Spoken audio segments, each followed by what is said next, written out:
نحمد صلی اللہ رسول الکریم اما بعد اعوذ باللہ من الشیطان الرجیم بسم اللہ الرحمن الرحیم والذین آمنوا اشد حبا للہ قال اللہ تعالی یا ایھا الذین آمنوا لا وکونوا مع الصادقین قال اللہ تعالی یا ایھا الذین آمنوا اذکروا اللہ ذکرا کثیرا وسبحوہ بکرۃ واصیلا صدق اللہ العلی العظیم۔ حدیث مبارکہ میں دو تین چیزیں انشاءاللہ آپ نے مزاج دیکھ لیا کہ ہم وقت پہ شروع کریں گے، وقت پہ ختم کریں گے، تو پریشانی کی ضرورت نہیں ہے، بات لمبی نہیں ہوگی۔ بابا بلے شاہ کہتے ہیں کہ ایک نقطے ویچ گل مکدی ہے، بات سمجھ میں آئے تو ایک نقطہ بھی بہت ہے۔ اب مگر بات سمجھ آنے کے لیے ایک شرط ہے، ایک پری ریکوزٹ ہے، ایک شرط ہے، تو اگر وہ ہم پوری کر لیں تو اللہ کے فضل سے لازمی بات سمجھ میں آ جائے گی، کیونکہ سمجھ کا فہم دینے والی ذات بھی اللہ سبحانہ تعالیٰ ہے، سمجھ ہماری اپنی نہیں ہوتی۔ انسان اتنا بے بس ہے، سمجھتا اپنے آپ کو بہت کچھ ہے مگر ہے کچھ نہیں۔ بٹ اللہ پاک کیا دیکھتا ہے؟ وہ اللہ پاک دلوں کو دیکھتا ہے، نیتوں کو دیکھتا ہے۔ تو یہاں صرف جب کٹورا ہم خالی کر کے، دو شرائط خالی کر کے، جو یہ سمجھ کے بیٹھتا ہے کہ میں جانتا ہوں، چاہے بولنے والا چاہے سننے والا، جب وہ یہ سمجھتا ہے کہ میں جانتا ہوں، اس کو کچھ نہیں ملتا، بھرے پیالے میں کچھ ڈالا نہیں جاتا۔ اور جو پیالہ خالی بھی کرتا ہے، اور دوسرا ہے خالی تو اس کا پیالہ ہوتا ہے، پیالہ الٹا کر کے رکھ دیتا ہے۔ ہماری زندگی میں بہت بار یہ ہوتا ہے کہ ہم طلب سے بالا چلے تو جاتے ہیں مگر کہیں نیت میں فطور ہوتا ہے تو پیالہ الٹا ہو جاتا ہے۔ آتا نہیں ہے کہ قرآن جو ہے کئی لوگوں کو ہدایت اس سے ہوتی ہے اور کئی لوگ گمراہ ہو جاتے ہیں۔ تو قرآن تو ہدایت کی کتاب ہے، گمراہ کیسے ہو سکتے ہیں؟ سوال ہی نہیں پیدا ہوتا۔ مگر کیا ہے، جب بابا بلے شاہ کہتے ہیں کہ جے رب ملدا نہاتیاں دھوتیاں تو ملدا ڈڈواں مچھیاں نو، کہ اگر نہانے دھونے سے رب ملتا تو یہ ڈڈوؤں اور مچھیوں کو ملتا۔ پھر آخر میں وہ کہتے ہیں، بہرحال لمبا ہے وہ اشعار، آخر میں کہتے ہیں بلیا رب ملدا نانو بلے شاہ، اللہ ان کو ملتا ہے جنان دیاں نیتاں سچیاں، جس کی نیت سچی ہو۔ لیکن صحیح بخاری کی پہلی حدیث مبارک کیا ہے؟ نیت۔ جتنی خالص نیت ہوگی اتنی عطا ہوگی۔ اعمال قیامت کے دن تلے جائیں گے، گنے نہیں جائیں گے۔ تو واٹ از دا ڈفرنس؟ یعنی تول میں، اس میں اعمال میں وزن کیا آئے گا؟ ہم گن تو سکتے ہیں، میں نے 1 نماز پڑھی، 2 نماز پڑھی، 6 نماز پڑھی، ساتھ والے نے 10 نماز پڑھی تو اس کے عمل زیادہ ہو گیا؟ نہیں، اللہ پاک کہتے ہیں ہم تو تمہارے دلوں کو دیکھتے ہیں، نیتوں کو دیکھتے ہیں، اور اعمال میں وزن ہوگا۔ ہو سکتا ہے کسی کی 1 نماز اور تمہاری 100 نمازیں۔ آتا نہیں حدیث مبارکہ میں کہ نماز سے فارغ ہوتے ہیں تو کسی کو 1 نماز کا ثواب ملتا ہے، کسی کو 10 کا، کسی کو 27 کا۔ فرق کیا ہے؟ سب ایک امام کے پیچھے پڑھ رہے ہیں۔ تو بہرحال موضوع یہ نہیں ہے، موضوع تو یہ ہے، صرف اتنا عرض کرنا ہے کہ ہم آج صرف اللہ کے لیے بیٹھیں، اللہ کو اللہ سے اللہ کے لیے مانگنے کے لیے بیٹھیں، یہ ایک نیت کر لیں۔ ہمارے بہت بڑے بزرگ گزرے ہیں، علاؤدین شاہ گیلانی رحمۃ اللہ علیہ، بہت بڑے ہمارے مولانا عبد الغفور مدنی رحمۃ اللہ علیہ کے خلیفہ بھی تھے، اور ابھی جو حالیہ ختم نبوت کے امیر ہیں حضرت ناصر الدین خاقوانی صاحب رحمۃ اللہ، ان کے شیخ تھے علاؤدین شاہ گیلانی رحمۃ اللہ علیہ، بہت بڑے اللہ والے تھے۔ وہ کہتے تھے اللہ کو اللہ سے اللہ کے لیے مانگو۔ آج یہ صرف ہم نیت کر لیں، سمجھ نہ بھی آئے کوئی بات نہیں، اللہ جانتا ہے، بس یہ نیت کر لیں، اللہ کو اللہ سے اللہ کے لیے مانگنا ہے، ٹھیک ہے؟ اس نیت سے ہم آئے کہ ہمیں ہمارا اللہ مل جائے۔ یاد رکھیے لفظوں میں کچھ نہیں ہوتا، یہ بیانات لفظ یہ بے معنی ہیں۔ جیسے ڈاکٹروں کی کیپسول ہوتی نا، اصل چیز کیپسول کے اندر کیا ڈلا ہے وہ بات ہوتی ہے۔ کیپسول ایک ہی کیپسول ہوتی ہے، آپ 2 روپے کی آ جاتی ہے، اور ویسی شکل کی کیپسول 200 روپے کی ملتی ہے۔ فرق کیا ہے؟ کیمسٹ آپ کو بتائے گا جناب اس کے اندر جو مواد ڈلا ہے اس کا فرق ہے۔ یہ اندر کا مواد ہمارے لیے کیا ہے؟ چاہے بولنے والا ہو چاہے سننے والا ہو، یہ سب برابر ہے۔ جو اخلاص سے بولے گا اور اخلاص سے سنے گا اس کو عطا اس کے مطابق ہوگی. جتنا جس کا اخلاص ہوگا اتنا اس کو عطا ہو جائے گی. تو ہم چند لمحے بیٹھے انشاءاللہ اگلے آدھے پونے گھنٹے میں یہاں سے فارغ ہو جائیں گے. اور ہو سکتا ہے یہ آدھا پونا گھنٹہ اگر ہماری نیت سچی ہوئی تو ہو سکتا ہے یہی وہ لمحہ ہو جب اللہ پاک کی رحمت متوجہ ہو اور ہمیں وہ اپنا آپ عطا فرما دے. دیکھیں یہ جو میں نے آیتیں 2-3 پڑھی، پہلی بات یہ 2-3 نقطے یاد رکھیے گا، پھر مختصر بات کریں گے کہ انسان کا مقصد حیات کیا ہے. What is the purpose of our life. یہ بہت بڑی بات ہے. آج عام طور پہ باہر کے ممالک میں تو بیچاروں کو فقدان ہی ہے، اپنی حیات کا مقصد نہیں پتا کیا ہے. افسوس یہ ہے کہ ہم نے مغرب کی نقل میں ہم نے بھی مقصد کھو دیا ہے. ہمیں تو پتا تھا مقصد کیا ہے، ہمیں تو پتا تھا مقصد کیا ہے، حقیقت کیا. ہم تو بتائے گئے تھے، ہمیں تو یہ مقصد پہنچایا گیا بطفیل نبی کریم صلی اللہ علیہ وسلم. آپ سے اسم کا نام آئے ضرور صلی اللہ علیہ وسلم پڑھیں. فقہا کے نزدیک ایک مجلس میں ایک بار نام پہ صلی اللہ علیہ وسلم پڑھنا واجب ہے، مگر فقراء کے نزدیک ہر بار پڑھنے پہ واجب ہے. فقراء کے نزدیک عشق کیا آپ سے ہمارا عشق کیسا ہونا چاہیے آپ خود بتائیے. وہ ہستی جس نے ہماری 1400 سال پہلے رو رو کے فکر کی ہے، رات دن فکر کی ہے، تو ان کا نام مبارک آئے اور ہم صلی اللہ علیہ وسلم نہ کہیں ہر بار. یہ تو سعادت ہماری ہے، یہ تو سعادت ہماری ہے. بہرحال تو آپ صلی اللہ علیہ وسلم نے ہمیں بذریعہ آپ صلی اللہ علیہ وسلم قرآن کیا کہتا ہے وَمَا خَلَقْتُ الْجِنَّ وَالْإِنسَ إِلَّا لِيَعْبُدُونَ. اور علماء فرماتے ہیں کہ لیعبدون سے معنی کیا ہے؟ لیعرفون. یعنی یہ عبادات کیوں آئی ہیں جو قرآن کہہ رہا ہے کہ ہم نے تمہیں نہیں پیدا کیا مگر ہماری اپنی عبادت، جن اور انس کو مگر اپنی عبادت کے لیے. تو عبادت سے مراد اور مقصود کیا ہے؟ لیعرفون، کہ ہم اللہ پاک کو پہچان کے جائیں. یہ ہمارا مقصد زندگی ہے. آج ہم نے کسی نے سوچا کہ یہ قرآن ہمیں حکم دے رہا ہے، درخواست نہیں کر رہا. افسوس یہ ہے کہ ہم اکثر قرآن کی باتوں کو برکت اور درخواست سمجھ کے چھوڑ دیتے ہیں. جیسے یا ایھا الذین آمنوا اذکروا ذکرا کثیرا، کہ اے ایمان والو ذکر کثرت سے کرو، صبح شام کرو، یعنی لا متناہی کرو، بے حد کرو. اور don't be take it as a request. اللہ کی طرف سے ایک یعنی گزارش، نعوذ باللہ سب کہہ رہا ہوں مگر ہم گزارش نہیں سمجھتے کہ اللہ گزارش کر رہے ہیں کہ بڑی مہربانی ہوگی آپ ذرا ذکر کثرت سے کریں. آج ہماری یہ عین بہین حالت ہے. کوئی تسبیح پکڑ رہا ہے، کوئی ذکر کر رہا ہے، ارے کیا یار تم کونے میں پڑے ہو، کوئی ایکٹیو کام کرو. اللہ پاک کو نہیں پتا تھا ایکٹیو کام کیا ہے. ہر چیز کی ایک روح ہوتی ہے، ساری ایکٹیویٹی کی روح ہے. روح کیا ہے؟ اخلاص ہے. اخلاص کے لیے یہ ذکرن کثیرہ لازمی ہے. جیسے انسان کے وجود کے لیے یہ آکسیجن لازمی ہے. اگر آکسیجن یہ ہوا ختم ہو جائے انسان مر جائے گا. اور یہ آکسیجن نہ ہو تو آپ کہیں جی سانس کیوں لیتے ہو یار، چھوڑو سانس پہ اتنی مشقت نہ برداشت کرو، تم کوئی خیر کا کام کرنا شروع کر دو یا کوئی دنیاوی فائدے کا کام کرنا شروع کرو. یہ جو سانس لینے میں انرجی جاتی ہے نا، یہ ویسٹ نہ کرو، یہ ضائع نہ کرو. تو کوئی عقل مند آدمی کیا کہے گا کہ اللہ کے بندے اگر تم سانس نہیں لوگے تو تم پھر کچھ بھی نہیں کرو گے. نہ تم نماز پڑھ سکتے ہو، نہ کاروبار کر سکتے ہو، نہ دکان، تم تو مر جاؤ گے.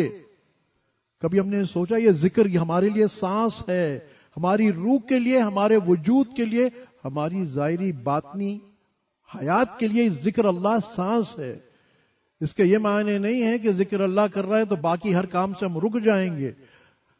جو ذاکرین تھے، جو حقیقی ذاکرین تھے نبی کریم صلی اللہ علیہ وسلم، وہ بھی تو ذکر ہر وقت کرتے تھے. ان کا تو وجود ہی ذکر تھا. اور صحابہ کرام ان کا تو وجود ہی ذکر تھا. آپ دیکھیے کتنے ایکٹیو تھے وہ، کتنی بھرپور زندگی انہوں نے گزاری ہے. یعنی یہ جو ایک غلط زاویہ آ گیا ہے نا کہ یہ ذکر کرنے والے لوگ وہ ہیں جو کونوں میں بیٹھ جاتے ہیں اور یہ تو بیکار لوگ ہیں، کیونکہ یہ کچھ اور نہیں کر سکتے تو یہ تسبیحاں پکڑ لیتے ہیں. اللہ کے بندے قرآن کیا کہہ رہا ہے یہ تو سوچو. پھر صحابہ کا، آپ صلی اللہ علیہ وسلم کا عمل تو سوچو. اور یہ یاد رکھو یہ ذکر ہمارے وجود کے لیے آکسیجن کی حیثیت رکھتی ہے، ہماری روح کے وجود کے لیے بھی اور حقیقت میں ہمارے جسم کے وجود کے لیے بھی، کیونکہ جب روح کا وجود خراب ہوتا ہے تو جسم خود بخود خراب ہو جاتا ہے۔ آج آپ یہ معاشروں میں دیکھیں یہ جو ڈرگز اور LGBT اور پتہ نہیں کیا کیا خرافات ہے، کہتے ہوئے بھی شرم آتی ہے۔ انسانی عقل بھی نہیں مانتی یہ چیزیں، عقلاً بھی سمجھ میں آتا ہے کہ یہ جہالت ہے، یہ کتنی بڑی جہالت ہے، مگر یہ عقل بھی کیوں معوف ہو گئی ہے؟ کیونکہ ذکرن کثیرہ نہیں ہوا۔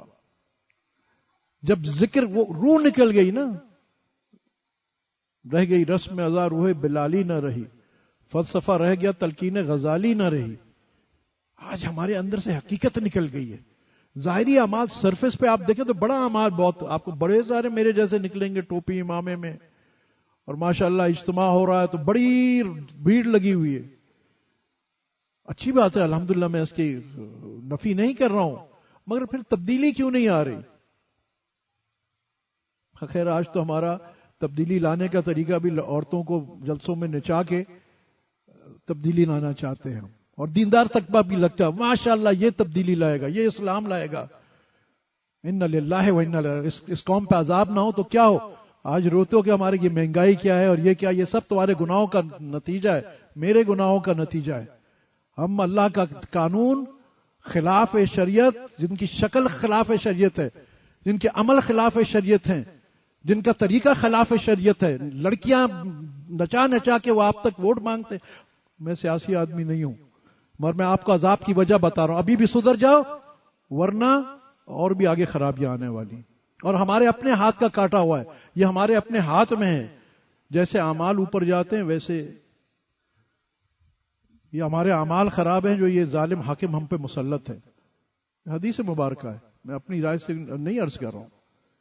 دکھ ہوتا ہے ہمارے معاشرے میں وہ چیز جو ہمارے ایک یعنی ہمارا مشرقی اقدار بھی نہیں تھے، آج ہمارے معاشرے میں وہ چیزیں نہیں گھس گئیں۔ مخلوط اجتماع، یعنی ہم دین سے کتنے دور ہو رہے ہیں پتہ بھی نہیں۔ اچھے اچھے دیندار لوگوں کی شادیوں میں آپ جائیں تو کیا ملے گا آپ کو؟ میوزک بھی لازمی ملے گا، مکس گیدرنگ بھی ملے گی، فوٹوگرافی بھی ملے گی۔ اچھے ذہن والے لوگ، بھائی یہ کہاں سے جائز آ گیا؟ ذہن معوف ہو گئے ہیں۔ اس فقیر کا معمول نہیں ہے جس شادی میں یہ خلاف شرع چیز ہوتی ہے، چاہے میرے اپنے بھانجے بھانجوں کی شادی تھی، میں نہیں گیا ہوں، میں کوئی بڑائی نہیں بیان کر رہا ہوں، مگر ایک دکھ بیان کر رہا ہوں۔ دوست احباب جو ہیں بعض اوقات دعوت دیتے ہیں کہ آپ آئیے گا، ہمارے بچے کی شادی ہے، تو میں پوچھتا ہوں بھائی کوئی میوزک ایسا تو نہیں ہے؟ وہ کہتے ہیں ہاں وہ میوزک ہے، تو میں کہتا ہوں جی میں نہیں آؤں گا، تو وہ آگے جواب کیا دیتے ہیں؟ ہاں ہمیں سمجھ ہے، ہم مائنڈ نہیں کریں گے کہ اگر آپ نہ آئیں۔ ارے تف ہے تمہاری شکلوں پہ، تم مائنڈ نہیں کرو گے؟ بے غیرت، اللہ کا حکم تم توڑتے ہو۔ دیکھو ہماری عقل کہاں معوف ہو گئی، اللہ کا حکم وہ توڑ رہا ہے۔ اچھا وہ مجھ سے مینز کہ میں آپ اپنی ذات نہیں مگر آپ کو سمجھانے کے لیے عرض کر رہا ہوں کہ وہ میرا قریبی رشتہ دار ہے یا دوست ہے اور دعویٰ بھی کر رہا ہے جی مجھے آپ سے بہت محبت ہے، میں چاہتا ہوں آپ میری شادی پہ آئیں، مگر اللہ کا قانون توڑنے میں وہ اتنا ایڈمنٹ ہے، اتنا سخت ہے اور اتنا خوش ہے اللہ کا قانون توڑنے میں کہ اس قانون توڑنے کے حد میں وہ یعنی چلو اللہ کے لیے نہیں تو چلو میری محبت میں تم کر لو، نہیں۔ میں باتیں سخت کر رہا ہوں مگر اب چارہ نہیں ہے، ابھی بھی نہیں سدھرو گے تو پھر دیکھ لو کیا ہو رہا ہے اور آگے دیکھ لینا کیا ہوگا، اور یہ ہمارے ہاتھ کی کمائی ہوگی۔ پھر don't blame anybody else, کسی اور کو نہیں کہنا کہ کیا ہوا، یہ میرا اعمال ہے جو مجھ پہ حاکم ہے۔ اول تو ابھی کیا کہیں گے؟ آپ صلی اللہ علیہ وسلم نے اپنے بچوں کی شادیاں کیسے کی ہیں؟ کیا 1000 آدمیوں کو بلایا؟ کیا ڈھول ڈمکا کیا؟ کیا 10,000 روپے پر ہیڈ خرچے کیے؟ اور جی اب تو ایونٹ مینیجر اور کوریوگرافر اور ڈانسنگ سکھائیں گے اور یہ سب، یہ مسلمان گھرانوں کے میں ہو رہا ہے۔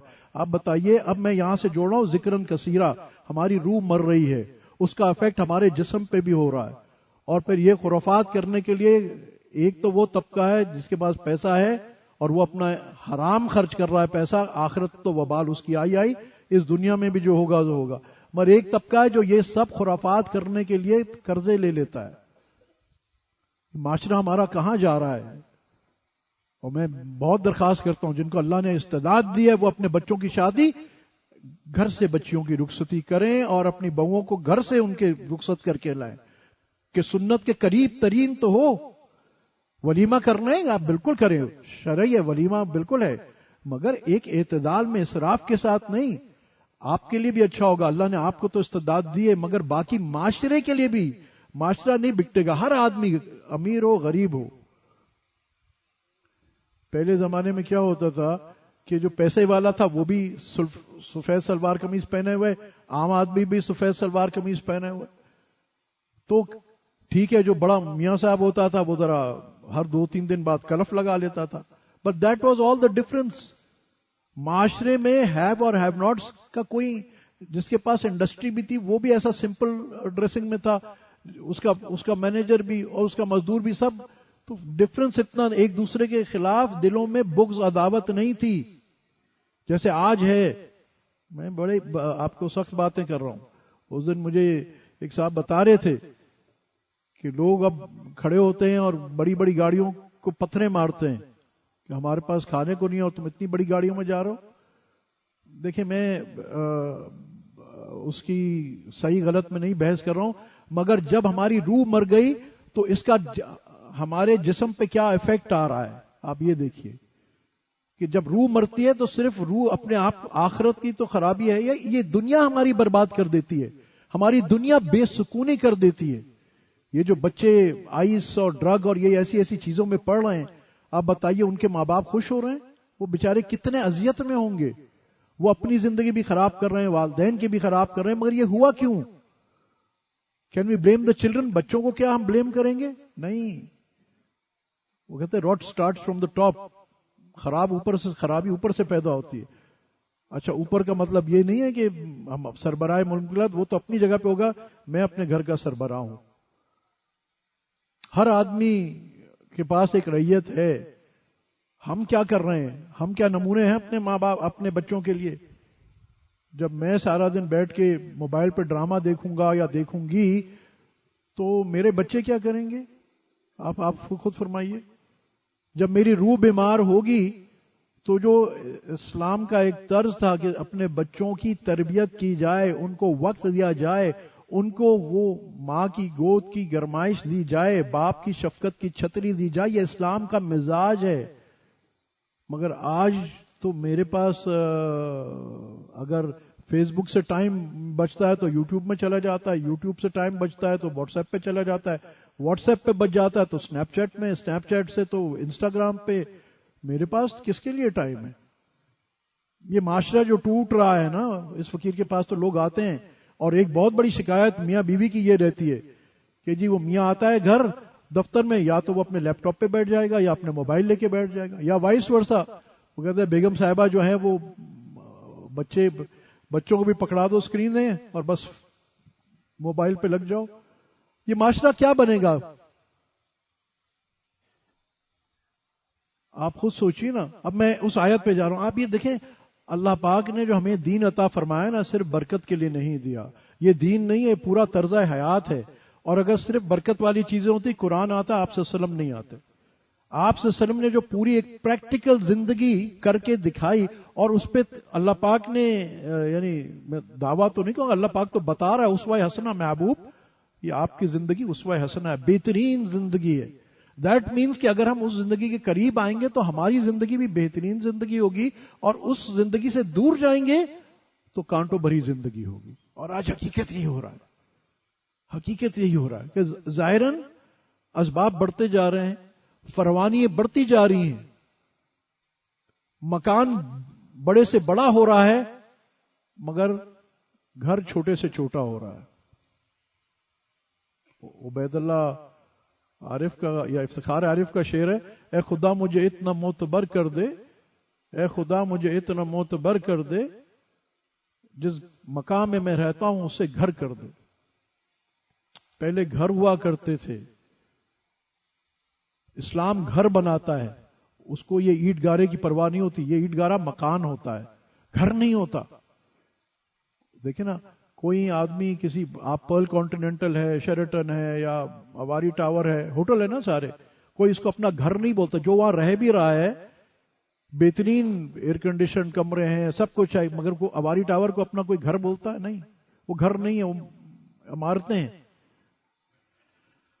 آج ہمارے گھر بھی مکان کیوں بن گئے؟ ویسے ایک پہلے اگر ایک کمرے میں رہتا تھا، آج 4 کمرے میں رہتا ہے. 100 گز پہ تھا، آج 500 گز پہ رہتا ہے.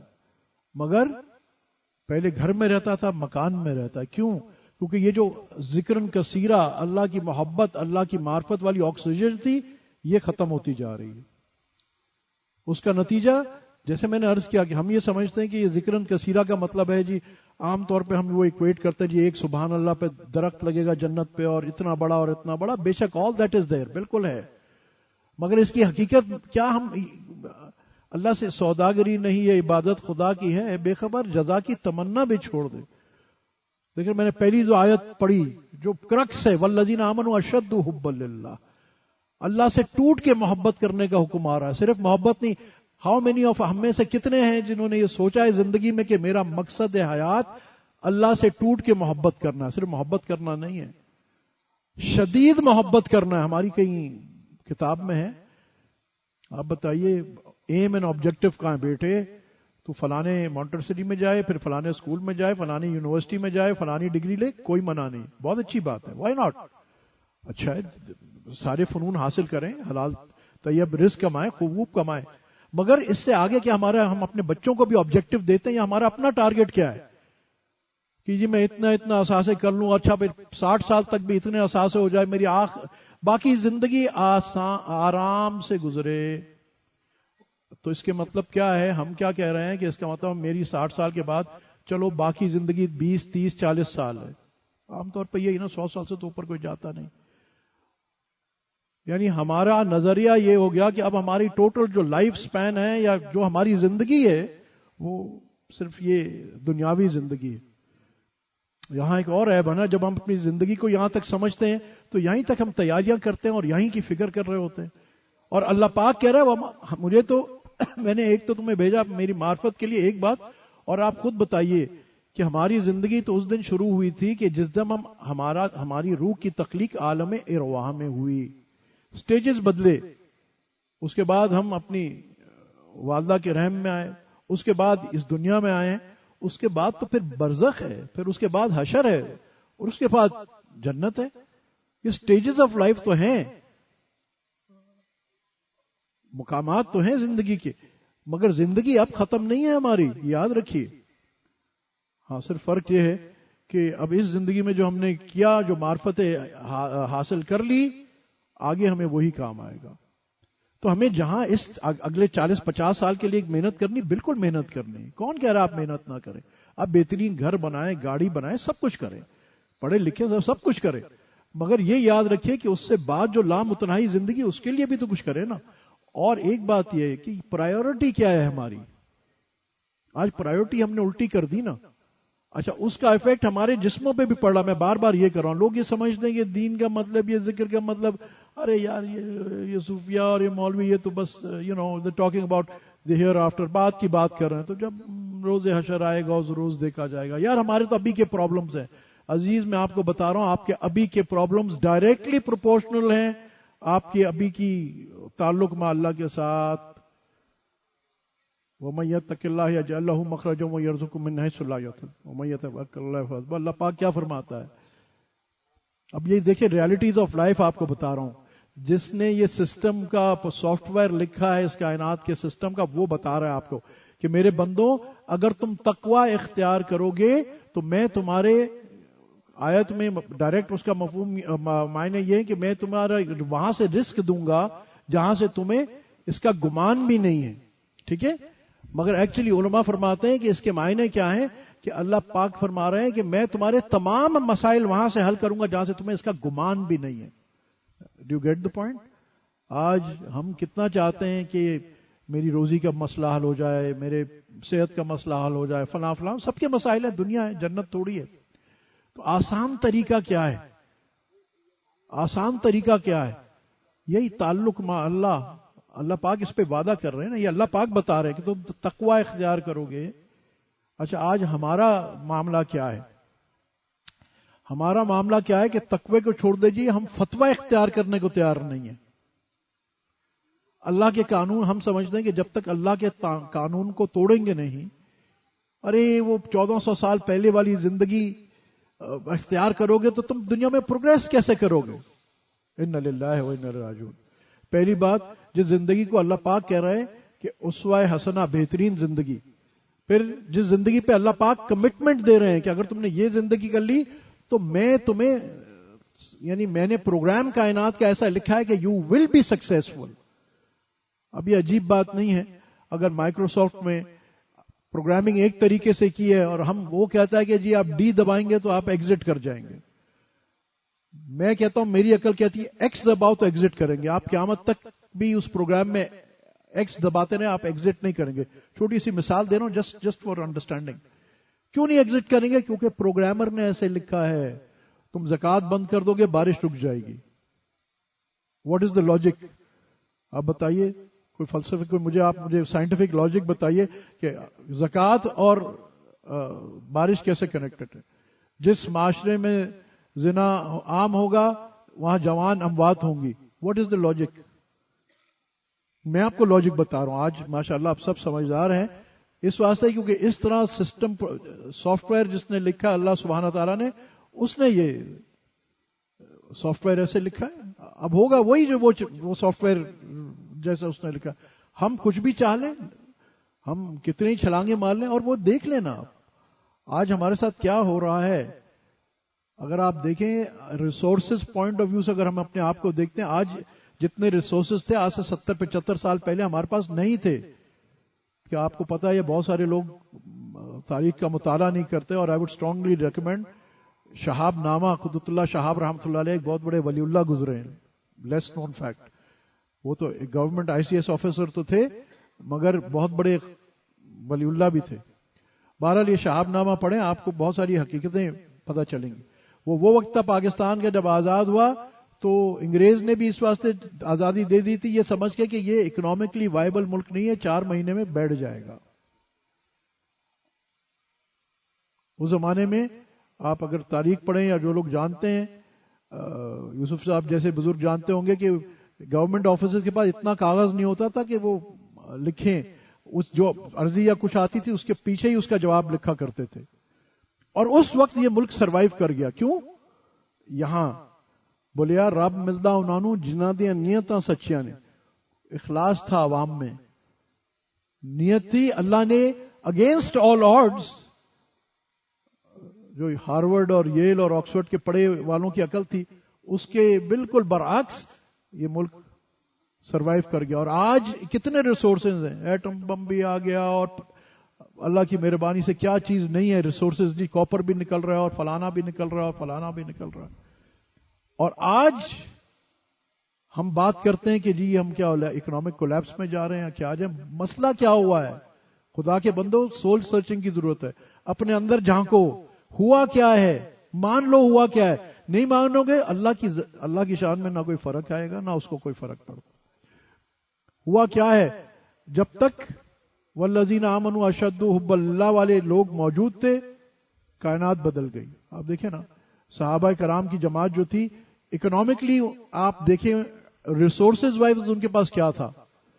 آج ایک بہت بڑی چیز یہ آتی ہے کہ جی ایکچولی سارا یہ جو بد امنی ہے نا, یہ اس کا ڈائریکٹلی پروپورشنل ہے ٹو دی اکنامک اسٹیبلٹی, یا لوگوں کے پاس کھانے کو نہیں ہے یا رزق کی تنگی ہے نا, اس واسطے یہ ساری حالات خراب ہیں. ٹھیک ہے میں مان لیتا ہوں اس باپ کے درجے میں, مگر مجھے ایک قصہ آپ سب نے بہت دفعہ سنا ہوا ہے, مگر اس کو آج ایک اور قلبی زاویے سے, یعنی اپنے دل کی آنکھ سے اس قصے کو دیکھیے گا, سنیے گا, محسوس کیجیے گا. آپ نے بہت دفعہ سنا ہوا ہے کہ جی ایک صحابی کے گھر فاقہ ہے, اس کے بچے بھی بھوکے ہیں, ایک سری آتی ہے اور وہ اپنے بچوں کی بھوک, دیکھیں اپنی بھوک برداشت کرنا پھر بھی پاسبل ہے, انسان کر لیتا ہے, بچوں کی بھوک انسان سے برداشت نہیں ہوتی. یہ ہم سب کا ایک جو والدین ہیں وہ جانتے ہیں. بچے اس کو اپریشیٹ کرے نہ کرے, مگر ایک والدین، دونوں والدین جانتے ہیں کہ وہ اپنا سکھ قربان کر سکتے ہیں بچے کے سکھ کے لیے.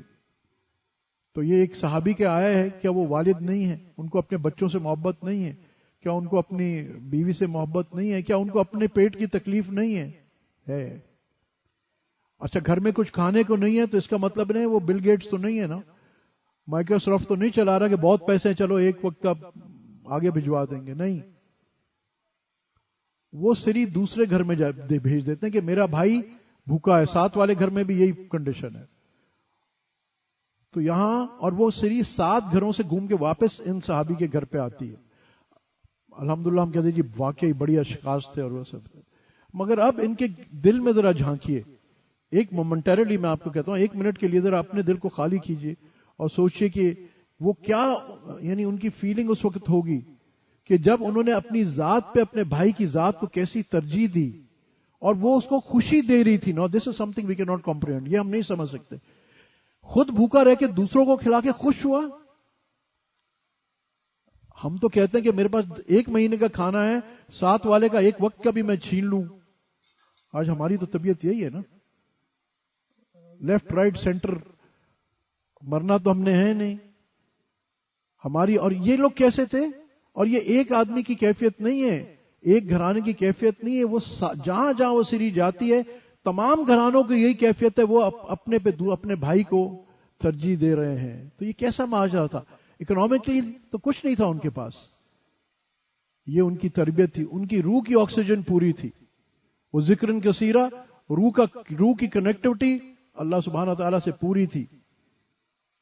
یہ چیزیں ان کو متاثر نہیں کرتی تھی. اور پھر کیا ہوتا ہے آپ دیکھیے، آپ صلی اللہ علیہ وسلم جب سٹارٹنگ پوائنٹ جب آپ کو نبوت ملتی ہے، معاشرے کا کیا حال ہے؟ آج ہم بڑے پریشان ہو جاتے ہیں یار یہ کیسی چیزیں بدلیں گی. ہم تو پوائنٹ آف نو ریٹرن پہ پہنچ گئے. نہیں، ہرگز نہیں پہنچے پوائنٹ آف نو. اللہ پاک نے ہمیں آج بھی بتایا ہوا ہے کہ یہ اگر تم بدلنا چاہتے ہو دنیا کو، آج بھی آسان ہے. کیا؟ اسوہ حسنہ. جس طرح 1450 سال پہلے دنیا بدلی تھی، آج بھی فضائے بدر پیدا کر. یہ ہم تو کہنے، علامہ اقبال نے بڑا اچھا شعر کہا. تو علامہ اقبال رحمۃ اللہ علیہ بڑے گہرائی کی باتیں فرمایا کرتے ہیں. فضائے بدر پیدا کر. اب فضائے بدر میں کیا ہے؟ وہ کوانٹٹی کی بات نہیں کر رہے. بدر میں کتنے لوگ ہیں؟ 313 ہی ہیں نا. تو یہ مجموع کی بات کیوں نہیں کر رہے علامہ اقبال کہ کثرت پیدا کر؟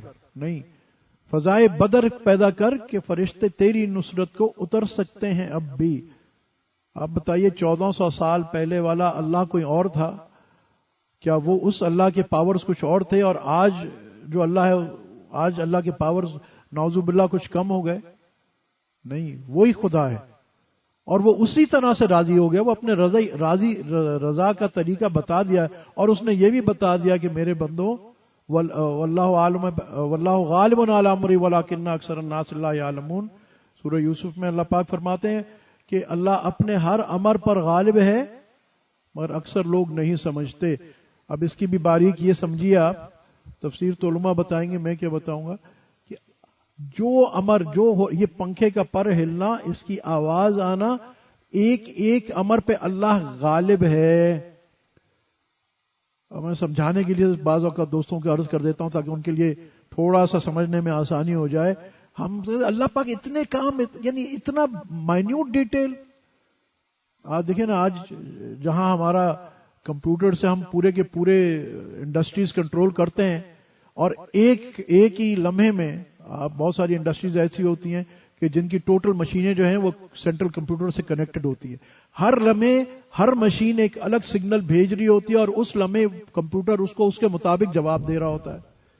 میں صرف ایک انسانی عقل کے پوائنٹ آف ویو سے آپ سے عرض کر رہا ہوں.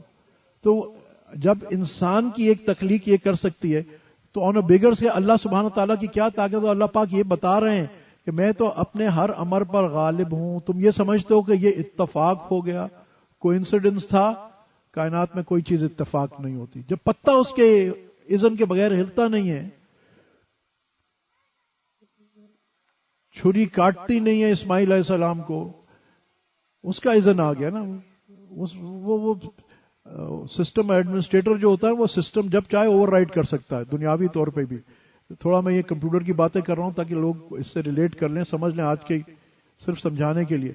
تو اللہ پاک جب چاہتا ہے, مگر اس کا مطلب ہے اصل امر کس کا ہے؟ اگر آگ کی بذات اپنی یہ تاثیر تھی کہ وہ جلاتی ہے خود سے, تو پھر ابراہیم علیہ السلام کو کیوں نہیں جلایا؟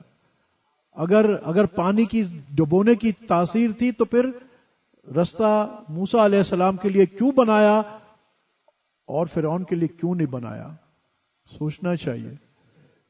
اچھا, ہم یہاں ہمارے ذہنوں میں ہوتا ہے جی وہ تو یہ واقعی صحیح بات ہے, قرآن کے قصے ہیں, انبیاء کی باتیں, بالکل ٹھیک ہے, بالکل ٹھیک ہے. مگر بھائی جس طرح اللہ اپنے امر پہ وہاں غالب تھا, آج یہاں بھی تو اللہ ویسے ہی غالب ہے نا اپنے امر پہ, میری اور آپ کی زندگی میں بھی. ہم سب کا یہاں آنا, اس کے لیے اللہ پاک نے ذرائع ہم سب کو مہیا کیے. چھوٹی سی مثال دے رہا ہوں, تھوڑا سوچئے گا. میں کوئی تصوف کی بڑی باتیں جانتا نہیں, کوئی میں آسمان زمین آپ کو بتاؤں, میں تو موٹی موٹی یہ چیز. آپ کوئی اسکوٹر پہ آیا, کوئی گاڑی پہ آئی, اس میں پیٹرول ڈالا نا, ٹھیک ہے, کیا آپ نے سوچا کہ یہ پیٹرول جو سعودی عربیہ میں یا ایران میں یا کہیں بھی اللہ پاک نے کب سے ڈالا ہوگا اور وہاں نکالا ہوگا اور یہاں ریفائنری میں اس کو صاف کروایا ہوگا اور آپ تک پہنچایا ہوگا تاکہ تو فلاں دن فلاں جگہ اس پیٹرول کو استعمال کر کے تو نے جانا ہے. آپ دیکھیے میٹرکس کتنی پیچھے جا رہی ہے. تو اللہ پاک ہمارے ہر لمحے کا کتنا خیال کر رہا ہے. اللہ ہم سے غافل نہیں ہے ایک لمحے کے لیے بھی. اللہ غافل ہو جائے تو بات ہی ختم. اگر غافل ہوتے ہیں تو ہم غافل ہوتے ہیں. اچھا, اب ہماری زندگی کے لیے پھر میں دوبارہ اس پہ آ جاؤں گا, ضروری چیز کیا ہے؟ یہ اللہ سے 24/7 یہ آکسیجن والی connectivity. There is a reason. میں بالکل تھوڑا وقت رہ گیا, اس کو وائنڈ اپ کر لیتے ہیں. کہ سلطان باہو رحمۃ اللہ فرماتے ہیں کہ جو دم غافل سو دم کافر, اے مرشد میں نے سکھایا ہوں. بہت بڑے سلطان باہو رحمۃ اللہ علیہ, گڑھ موڑ میں ان کا مزار ہے, ملتان سے آگے اوپر. بہت بڑے ولی اللہ گزرے قادری سلسلے کے. تو کیا فرما رہے ہیں کہ جو سانس اللہ کی یاد کے بغیر ہے, اللہ کے استحضار سے بغیر ہے, وہ ایسی ہے جیسے کفر میں گزر گئی. اچھا, یہ ایک اللہ والے جو ہے نا وہ اپنی رائے سے کچھ یوں نہیں کہتے, وہ جو بات کہتے ہیں اس کی اصل قرآن اور حدیث ہی ہوتی ہے. حدیث مبارکہ میں کیا نہیں آتا جس کا مفہوم ہے کہ ذاکر کی مثال ایسی ہے جیسے زندہ اور غافل کی مثال ایسے جیسے مردہ. حضرت شیخ الحدیث نے یہ فضائل اعمال میں نقل کی ہے, اور حضرت شیخ نے آگے یہ لکھا بھی ہے کہ اس کے کیا معنی ہیں کہ زندہ آدمی بدلہ لیتا ہے, آپ زندہ پہ حملہ کرو وہ بدلہ لے گا, اور مردہ وہ کچھ کر نہیں سکتا. تو انسان کی حیات کے لیے وہ کیا کہہ رہے ہیں باہو رحمۃ اللہ, کہ جو ایک سانس بھی ہمارا غفلت میں گزر گیا وہ اس طرح ہے جیسے کفر میں گزر گیا. اور حدیث مبارکہ میں تو آ رہا ہے, اس کا اگر آپ سمجھیں, اس کو اگر اس پہ عکس کریں تو یعنی وہ ایسا ہے کہ اس وقت وہ مردہ تھا, زندہ تھا ہی نہیں. رزق تو زندہ کو پہنچایا جاتا نا, جب مردہ ہو گیا اب اس کو کیا پہنچائے. آج ہمارے قلبوں کا ہمارا کنیکٹیوٹی اللہ سے کیا ایسی ہے 24/7. اچھا, اب اس میں تھوڑا سا جلدی سے تھوڑا سا سکیر لیتے ہیں. تو میں اور آپ سمجھتے ہیں کہ حضرت ہم نے جاب پہ بھی جانا ہے, کاروبار پہ بھی جانا ہے, کیا ہم ہر وقت تسبیح پکڑے رکھیں؟ ہرگز نہیں. یہ ذکر, نماز قائم کرو اللہ کے ذکر کے لیے. جہاں اطاعت رسول اللہ صلی اللہ علیہ وسلم کی بالذات و امر ذکر اللہ ہے. ایک بات. پھر اب بالکل اب آخری وقت آ گیا تو اس کو اور آپ کا حل بھی بتاتا چلا جاؤں آسان, جو میں نے دوسری آیت پڑھی. قرآن حل بتاتا ہے, ہم نے آپس سے یعنی آپس کی بات نہیں, قرآن حل بتاتا ہے اس کا کہ تم مجھ سے شدید محبت, میں چاہتا ہوں کہ تم ایمان والے تو وہ ہیں, یعنی ایمان والے ہونے کی کوالیفیکیشن کیا ہے کہ ایمان والے وہ ہیں جو مجھ سے شدید ٹوٹ کے محبت کرتے ہیں. ٹھیک ہے, یہ آ گیا. اب اللہ پاک ہم چاہتے ہیں اب یہ کیسے ہوگا؟ کہہ رہا ہے ذکرن کثیرا, میرے بندے ہر وقت صبح اور شام.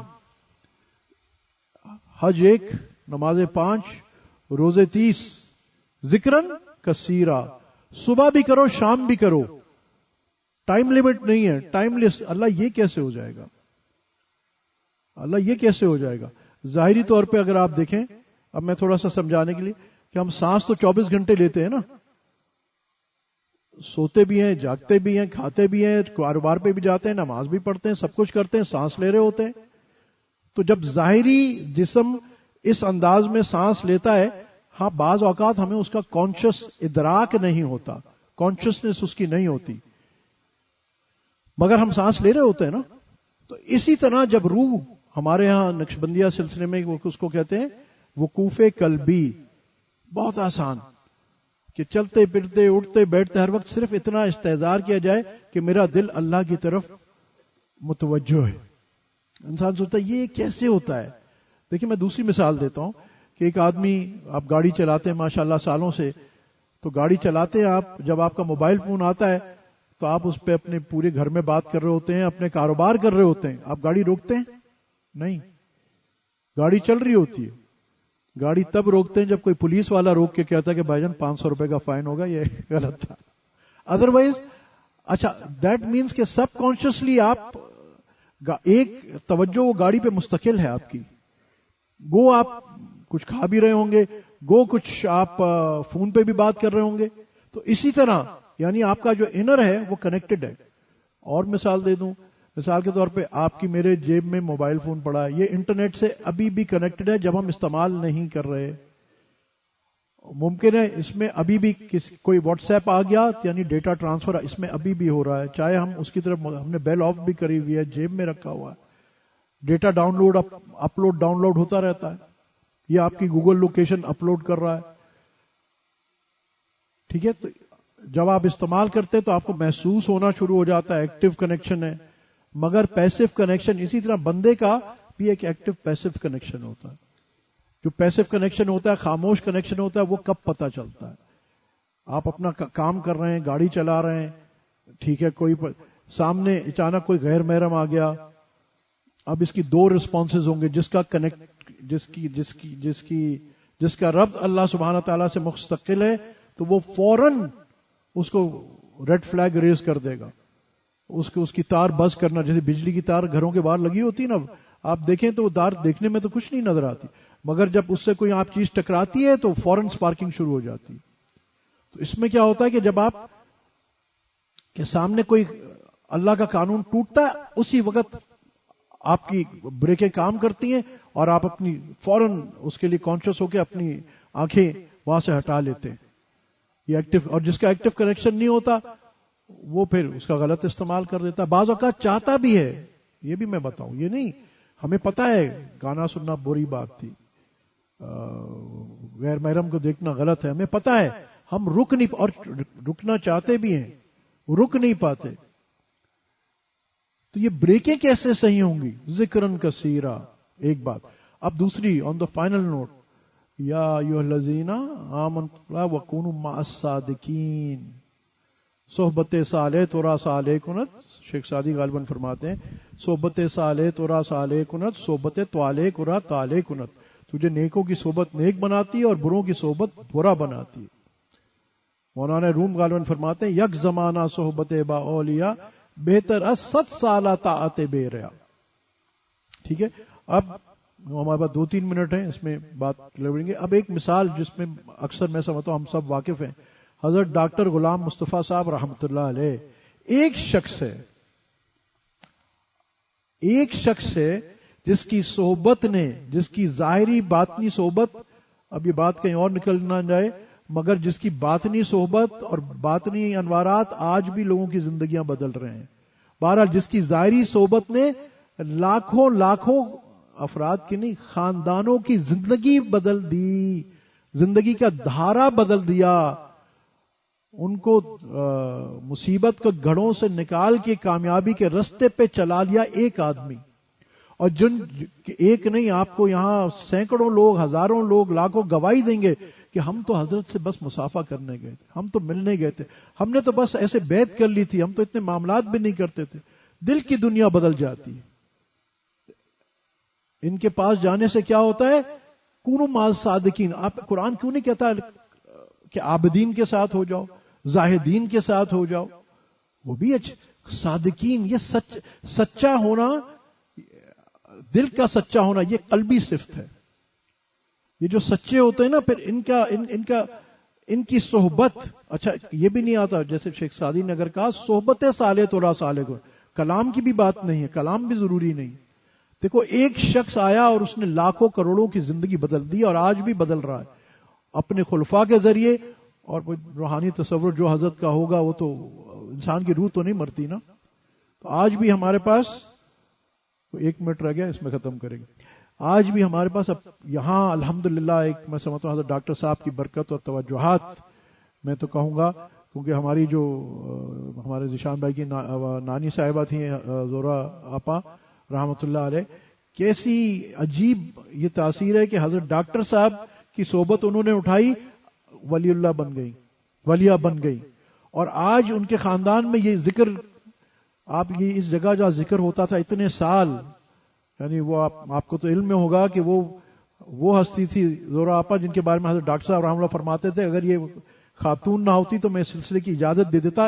اور حالانکہ ڈاکٹر صاحب نے گنے چنے 2-4 آدمیوں کو ہارڈلی اجازت دی, تو کس مقام کی ولیہ ہوں گی خود سوچئے.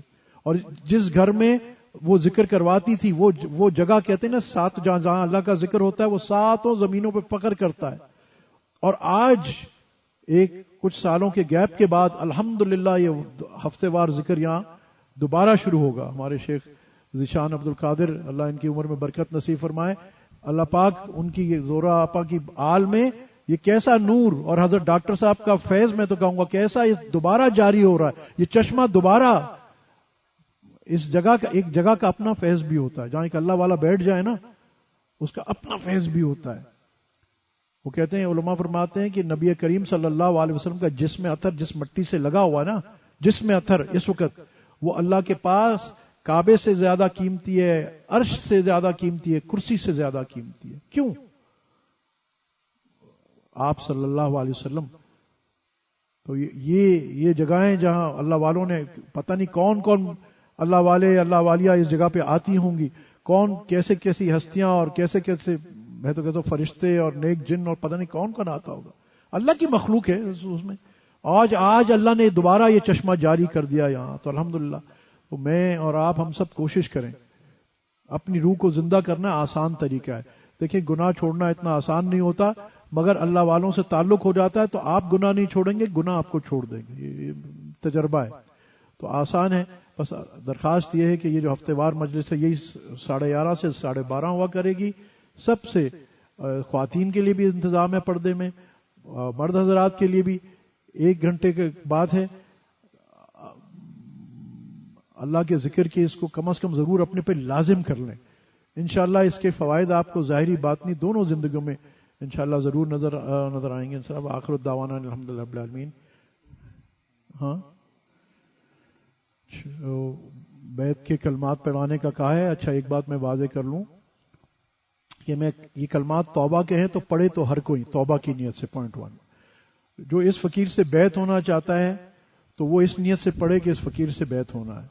جو کسی اور شیخ حق سے بیعت ہے وہ بھی پڑھے مگر وہ اپنے شیخ کی نیت کرے گا. ٹھیک ہے, جب ہم ایک شیخ حق جو حیات ہے شیخ حق ہے اس سے بیعت ہیں تو پھر دوبارہ کسی دوسرے شیخ سے بیعت کرنے کی کوئی ضرورت نہیں ہے. ٹھیک ہے, وہ مرتد فی طریقت ہو جائے گا. تو اگر شیخ حق ہے آپ کا رابطہ بھی ہے تو دوبارہ کسی اور سے بیعت ہونے کی ضرورت نہیں ہے. جب اللہ اس کو حیاتی دے آپ کے شیخ کو, خیر اس کی الگ شرائط ہے کہ کب دوبارہ بیعت ہو سکتے ہیں. مگر بہرحال تو میں یہ کلمات پڑھوں گا, جس نے بیعت ہونا ہے وہ بیعت کی نیت سے پڑھے, جو کسی اور بزرگ سے بیعت ہے وہ اپنے شیخ کی نیت سے پڑھے, اور جو نہ بیعت ہے کسی سے نہ ہونا چاہتا ہے کوئی بات نہیں, توبہ تو ہم سب کر لیں گے نا, تو وہ توبہ کی نیت سے پڑھے. میں لا الہ الا اللہ محمد رسول اللہ استغفر اللہ تعالی ربی من کل ذنب واتوب الیہ آمنت باللہ وملائکتہ وکتبہ ورسلہ والیوم الآخر والقدر خیرہ وشرہ من اللہ تعالی والبعث بعد الموت. آمنت باللہ کما ہوا باسمائہ و صفاتہ وقبلت جمیع احکامہ اقرار باللسان و تصدیق بالقلب. میں نے توبہ کی اپنے تمام گناہوں سے، اگلوں سے پچھلوں سے، جو چھپ کے کیے، جو کھل کے کیے، جو دانستہ کیے، غیر دانستہ کیے، اور میں نے عہد کیا کہ آئندہ زندگی شریعت محمدیہ صلی اللہ علیہ وسلم پر گزاروں گا. جو سلسلے میں داخل ہو گئے ان کے لیے مختصر 5 اعمال کرنے کے ہیں، 1 اعمال نہیں کرنا. وہ میں بتا رہا ہوں مختصر، مگر گھبرائے نہیں. ہماری رہنمائی سالک کتاب ہے، وہ مرد حضرات بلال بھائی سے رابطہ قائم کر لیں یا ذیشان بھائی سے، خواتین زبیدہ باری سے رابطہ کر لیں تو وہ ان کے ذریعے کتاب پہنچ جائے گی انشاءاللہ. 5 کام کیا کرنے ہیں؟ ہمارا آدھا گھنٹہ جو مراقبہ ہوتا ہے، میڈیٹیشن ہماری ذکر اللہ کی، کم از کم آدھا گھنٹہ روزانہ بنا لیں. زیادہ کریں بہت اچھا، اور شروع میں آدھا گھنٹے سے شروع کریں تاکہ استقامت ہو. ببل اپ نہیں چاہیے، سلو اینڈ اسٹڈی. دوسری وقوف قلبی، چلتے پھرتے اٹھتے بیٹھتے ہر وقت دل پہ یہ دھیان کہ میرا دل اللہ کی طرف متوجہ ہے. بہت سمپل، یوں سمجھ لیں جیسے آپ کا دل ایک آئینہ ہے اور اس پہ اللہ کی تجلی پڑ رہی ہے بس. اب یہاں اگر آئینہ رکھا ہوا ہے تو آپ اپنے کام کر رہے ہیں، بٹ آپ کو اس کی اویئرنیس ہوتی ہے، کانشیسنیس ہوتی ہے کہ بس آئینے میں ایک شکل نظر آ رہی ہے، تو یوں صحیح ہے کہ اللہ پاک اس آئینے میں اللہ پاک ہے. تیسری چیز 3 تسبیحات ہیں ہماری، استغفار، درود شریف، تیسرا کلمہ. دن میں اور رات میں 1 تسبیح پڑھنی ہے. استغفر اللہ تعالی رب من کل ذنب واتوب الیہ، اللہم صلی علی سیدنا محمد وعلی سیدنا محمد مبارک وسلم. اور تیسرا کلمہ سبحان اللہ والحمد للہ ولا الہ الا اللہ واللہ اکبر، اور 100ویں مرتبہ ولا حول ولا قوت الا باللہ العلی العظیم ملا لیں. یہ دن میں اور رات میں. چوتھی چیز شجرہ، ہمارے مشائخ کا بہت بابرکت چیز ہے، آپ وسلم سے لے کے آپ اس فقیر تک. اور یہ شجرہ ہے جیسے حدیث مبارکہ میں ہوتا ہے ایک سند، تو یہ شجرہ ہے کہ کس بزرگ کو کس بزرگ سے اجازت ملی. یہ بھی بتاتا ہے کہ یہ سلسلہ ہمارا الحمدللہ کتنا اوتھینٹک ہے، یہ نہیں کہ کوئی خرد آ کے بیٹھ گیا اس جگہ پہ. اور آخری چیز کیا ہے کہ مہینے میں 1 دفعہ خواتین جو ہے وہ واٹس ایپ نمبر ہے ہمارا، اس پہ وہ کتاب میں بھی دیا ہوگا، ایک ٹیکسٹ کر کے مہینے میں 1 دفعہ اپنی اپ ڈیٹ دیں، کیا کیفیات ہیں، کتنی دیر مراقبہ ہے. سوچتا ہے کہ کیا اپ ڈیٹ، جب آپ یہ معاملات کریں گے نا تو آپ کے اندر تبدیلی آئے گی، آپ کی روح میں جب تبدیلی آئے گی، پھر آپ کے جسم میں، چاہت، بہت ساری چیزوں میں، آپ کے اخلاق میں آ جائے گی، یہاں تک کہ آپ کے یعنی آپس کے رشتوں میں ایک مٹھاس آنا شروع ہو جائے گی. اللہ کا نام ہے نا، کوئی معمولی چیز تو نہیں. بہرحال تو مہینے میں 1 دفعہ وہ بتاتے ہیں. ایک کام نہیں کرنا، وہ کیا کہ گناہ نہیں کرنا. انسان ہے، گناہ تو ہو جاتا ہے، یہ ہم کہتے ہیں حضرت گناہ ہی نہیں ہوگا. اللہ پاک تو بڑا غفور الرحیم ہے، وہ تو کہتا ہے تم توبہ کرو میں تمہاری توبہ قبول کروں گا. تو اس کے لیے کیا ہے کہ ہم اپنے گناہ پہ ضد نہ کریں، انسسٹ نہ کریں، فوراً توبہ کر لیں.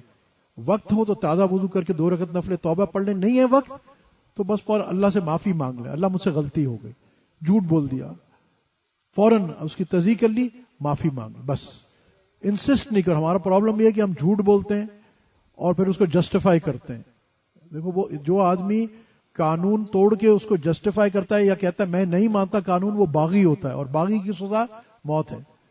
اور ایک آدمی قصور کر کے اعتراف کرتا ہے. اب دیکھیں نا، شیطان نے قانون توڑا، اللہ کا حکم توڑا اور بغاوت کی، اس کا کیا مقام ہو گیا. اور آدم علیہ السلام نے کہا ربنا ظلمنا انفسنا وان لم تغفر لنا وترحمنا لنکونن من الخاسرین. آدم علیہ السلام کو اللہ پاک نے کامیاب کر دیا. تو ہم اپنے گناہوں پہ انسسٹ. یہ 5 کام کرنے، 1 کام نہیں کرنا. آمین. الحمدللہ رب العالمین والصلاۃ والسلام علی اشرف الانبیاء والمرسلین سیدنا مولانا محمد وعلی اصحابہ اجمعین. یا اللہ ہمارے اس بیٹھنے کو قبول فرما. اللہ اپنی محبت، تعلق، معرفت، پہچان نصیب فرما. نبی کریم صلی اللہ علیہ وسلم کی پکی سچی دائمی محبت نصیب فرما. قولاً فعلاً صورتاً سیرتاً ظاہراً باطناً آپ وسلم کی اتباع نصیب فرما. اللہ یہاں جو یہ مجلس ذکر کی تیری یاد کے لیے، تیری محبت قائم کرنے کے لیے جو شروع ہوئی، اللہ اپنے دربار عالی میں اس کو قبولیت عطا فرما. اللہ روز اقدس میں اس مجلس کو قبولیت عطا فرما. اللہ اپنی رحمت اور اعانت اور معاونت اس مجلس کو عطا فرما. اللہ یہاں کے سارے حاضرین کو یا اللہ اپنے مقربین میں سے بنا. یا اللہ مسجد کرنے والے، کرانے والے، اس کا اہتمام کرنے والے، اللہ تیری یاد کو جو بھی قائم کرنے کی یہاں کوشش کریں، اللہ سب کو اپنے محبوبین میں سے بنا، صدیقین مقربین میں سے بنا۔ اللہ ہمیں ایک توفیق دے، ہمارے دلوں کو بھی اللہ مسلسل اپنی یاد سے یا اللہ زندہ فرما۔ اللہ ہمیں بھی ہمارے قلب میں اپنی اور رسول اللہ صلی اللہ علیہ وسلم کی شدید محبت نصیب فرما۔ اللہ تمام بیماروں کو شفائے کاملہ عاجلہ نصیب فرما، پریشان حالوں کی پریشانیاں دور فرما، جو مقروض ہیں ان کے قرضوں کا عالم الغیب سے بندوبست فرما، جو کسی قسم کی بھی کاروبار کی رزق کی تنگی میں ان کو حلال طیب پاکیزہ روزگار عافیت برکتوں کے ساتھ عطا فرما، جو گھریلو پریشانی میں ان کی گھریلو پریشانیاں دور فرما۔ صاحب اولاد کی یا اللہ جو صاحب اولاد ہیں ان کی اولاد کو نیک اور صالح بنا، ان کی آنکھوں کی ٹھنڈک اور صدقہ جاریہ بنا۔ جو بے اولاد ہیں ان کو نیک اور صالح اولاد عطا فرما، جو نرینہ اولاد کے خواہش مند ہیں ان کو نرینہ اولاد عطا فرما۔ اللہ جن گھروں میں جوان بچے ان کے نیک اور صالح رشتوں کا بندوبست فرما۔ اللہ جہاں جن گھروں میں کسی وجہ سے ناچاکی نہ اتفاقی و محبتیں اور الفتیں نصیب فرما۔ اللہ جتنے حاضرین ہیں غائبین، اللہ سب کی دلی مراد شریعت کے مطابق پوری فرما، سب کے آفات بلیات پریشانیاں دور فرما۔ اللہ ہم سب کو حاسدین کے حسد سے، شریروں کی شرارت سے، جادو ٹونوں فتنوں سے محفوظ فرما۔ اللہ جہاں جہاں مسلمان کفار کے خلاف یا اللہ جہاد میں لگے ہوئے، اللہ یا اللہ ان کو خوب نصرت اور کامیابی نصیب فرما۔ اللہ جہاں جہاں کفار کی قید میں مسلمان، اللہ ان کو اس قید سے آزادی نصیب فرما۔ اللہ اسلام کی نشاط ثانیہ فرما، اللہ اس نشاط ثانیہ میں ہمیں حصہ ڈالنے کی توفیق عطا فرما۔ اللہ ہم سب کو حاسدین کے حسد سے، شریروں کی شرارت سے، جادو ٹونے فتنوں سے یا اللہ محفوظ فرما۔ اللہ جو مانگ سکے وہ بھی عطا فرما، جو نہیں مانگ سکے قبر حشر جنت تک جانے کی تمام ضروریات پوری فرما۔ ایک بچہ علی الرحمان ہے، اس کی طبیعت بہت خراب ہے، اس کے لیے بالخصوص دعا فرما دیجیے گا، اللہ پاک اس کو صحت کاملہ عاجلہ نصیب فرمائے، اور جتنے بیمار ہیں اللہ سب کو صحت کاملہ عاجلہ نصیب فرمائے۔ اللہ ہم سب کا ایمان پر خاتمہ نصیب فرما۔ سبحان ربک رب العزت عما یصفون وسلام علی المرسلین والحمد للہ رب العالمین۔